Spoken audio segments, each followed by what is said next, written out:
Bonjour, je suis Hugo Alvarez, le directeur de l'Office du tourisme Cap d'Agde Méditerranée.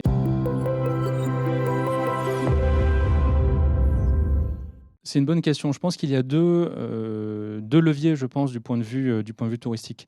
Déjà, on a sur le territoire Cap d'Agde Méditerranée une assez forte conscience de la préservation de l'environnement et de la valorisation de nos écosystèmes. On est quand même un territoire qui a su préserver deux réserves naturelles, donc une réserve naturelle marine avec l'aire marine protégée du Cap d'Agde et une réserve naturelle terrestre avec la réserve du Bagnas. Le fait d'avoir une activité touristique, ça permet de générer une économie et de pouvoir investir ensuite dans des organismes, des offices ou des dispositifs de protection et de défense de l'environnement. Ça, c'est vraiment le premier levier. Et quoi qu'on en dise, même si effectivement le Cap d'Agde est sorti de terre et le fruit d'une artificialisation, c'est quand même une station qui a été pensée pour préserver et s'intégrer dans l'environnement. On est quand même une station qui est intégrée dans une pinède. Il y a très peu d'immeubles de grande hauteur. Donc il y a aussi une envie d'avoir un bâti qui s'intègre à la fois dans l'environnement, mais aussi dans les traditions languedociennes. Et le deuxième levier pour vis-à-vis du tourisme, c'est, on dit souvent que c'est lorsqu'on est en vacances qu'on est le plus, on va dire, le plus ouvert, qu'on est le plus prêt à s'émerveiller, qu'on est le plus prêt à prendre conscience aussi de certaines choses. Donc l'écotourisme, même si c'est un levier de sensibilisation à l'environnement, même si les gens ne viennent pas pour de l'écotourisme, les écotouristes purs et durs, hein, on est sur une frange de la population, mais au détour d'une balade en vélo le long du canal du Midi, au détour d'une visite à la Maison de la Mer au Cap d'Agde ou d'une séance de plongée autour du fort de Brescou, c'est souvent à ces moments-là qu'on peut aussi se rendre compte de la fragilité de la nature, de l'importance en tout cas de s'engager pour la défense du littoral.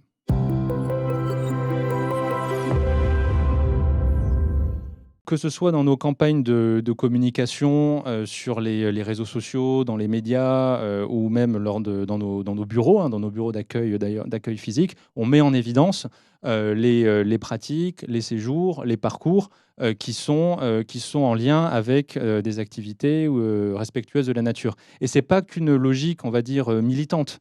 Ça l'est même assez peu. C'est parce que ça répond aussi à une demande des différentes populations qui viennent nous voir. On n'est plus du tout maintenant sur des séjours purs balnéaires où, comme il y a une vingtaine d'années, vous preniez 3 semaines, c'était 3 semaines de plage du matin au soir pour bronzer. Déjà, les gens viennent moins longtemps et sur un séjour, recherchent des activités beaucoup plus différenciantes. Et depuis la sortie du Covid, il y a un énorme appétit des activités de pleine nature, que ce soit randonnée, vélo, gravel et tout type ensuite de parcours thématiques en lien avec le vin, le canal du Midi, etc. Et le deuxième levier, parce qu'on parle de l'environnement au sens, on va dire, préservation de la biodiversité ou préservation du paysage, pour moi, le cœur du sujet dans l'engagement environnemental des territoires et des offices du tourisme, c'est les mobilités. À plus de 80% hein, de mémoire, les visiteurs qui viennent sur la destination Cap d'Agde Méditerranée viennent en voiture. Donc notre sujet, c'est comment on peut, faire en sorte que les visiteurs viennent par d'autres canaux. Donc il y a un projet d'agrandissement de la gare d'Agde. On essaie de travailler aussi avec avec la région pour qu'on ait des dessertes aussi en train ou des packages visite plus train Lio pour pouvoir encourager vis-à-vis de nos clientèles de proximité le recours au ferroviaire. Donc il y a le premier volet, hein, c'est que les gens viennent sur la destination, c'est ce qui fait le plus d'impact carbone, plutôt en mobilité décarbonée, mais ce ne sera pas le cas pour tout le monde. Le deuxième sujet, c'est si vous êtes venu en voiture, comment vous convaincre de laisser la voiture le plus possible sur le parking et que tout le reste, vous puissiez le faire en vélo électrique, en petite navette, à pied. Donc on a un travail qui est en partenariat avec la région, d'ailleurs, qui s'appelle les Offices de tourisme et mobilité. C'est comment nous, Office, on peut imaginer avec des prestataires des solutions faciles d'emploi, adapté à tous, c'est-à-dire même pour les personnes qui, comme les clientèles seniors qui n'ont pas la même mobilité que les plus jeunes, des outils pour avoir le moins possible recours à la voiture. Donc ça fait moins de carburant, moins de bouchons et des facilités aussi de circulation beaucoup plus agréables.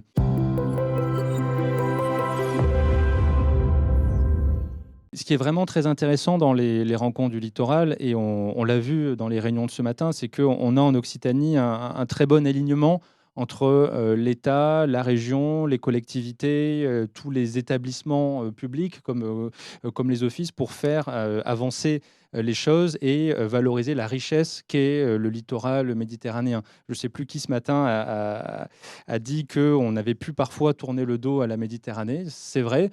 C'est quand même la Méditerranée qui est une source de richesse, de vie, de loisirs aussi sur l'ensemble de la région.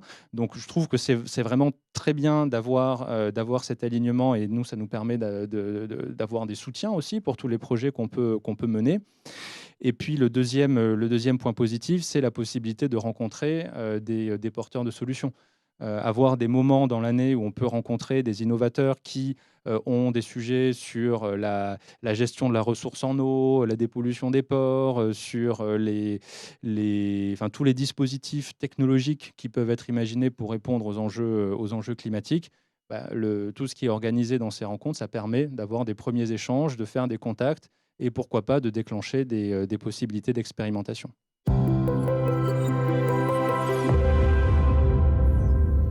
Oui, peut-être le projet que nous avons présenté tout à l'heure, donc le Cap d'Agde qui est connu comme une destination loisir. On est en train de développer une offre autour du tourisme d'affaires, donc séminaires, congrès, petits ou grands événements d'entreprise. Donc c'est un territoire qui a vraiment un énorme potentiel là-dessus, autour d'un palais des congrès qui est dans le top 10 des palais des congrès en France, et avec une possibilité de combiner une expérience, on va dire, pure business de congrès dans un équipement flambant neuf, avec une diversité d'activités identitaires au sens de l'identité languedocienne, c'est-à-dire autour du vin, autour de la culture, du patrimoine et aussi du sport. Donc ça, c'est quelque chose sur lequel on va investir beaucoup d'énergie. Et ceux qui voient cette vidéo, bah, s'ils souhaitent réaliser leur prochain séminaire sur le territoire Cap d'Agde Méditerranée, bah, on les accueillera avec grand plaisir.